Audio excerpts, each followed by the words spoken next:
بسم اللہ الرحمن الرحیم، السلام علیکم۔ B B C 11 headlines news سے میں ہوں صبا منیر۔ ناظرین، آپ کو اپڈیٹ کریں ساہیوال سے، جہاں ہمارے نمائندہ خصوصی شاہزیب جدوئی کے مطابق vice chairman overseas commission Punjab Waseem راوے نے کہا ہے کہ بیرون ملک پاکستانی ملکی ترقی میں اہم کردار ادا کر رہے ہیں، جن کے مسائل ترجیحی بنیادوں پر حل کر کے انہیں مزید سرمایہ کاری کی طرف راغب کیا جا رہا ہے۔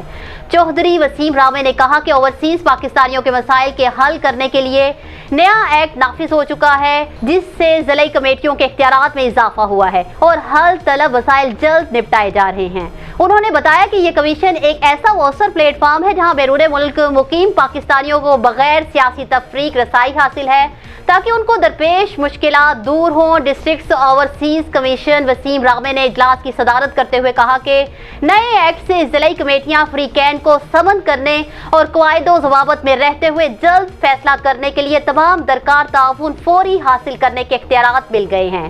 اجلاس سے خطاب کرتے ہوئے ڈپٹی کمشنر بابر بشیر نے کہا کہ بیرون ملک مقیم پاکستانی ملک کا اثاثہ ہیں، جن کے مفادات کا تحفظ ریاست کی ذمہ داری ہے۔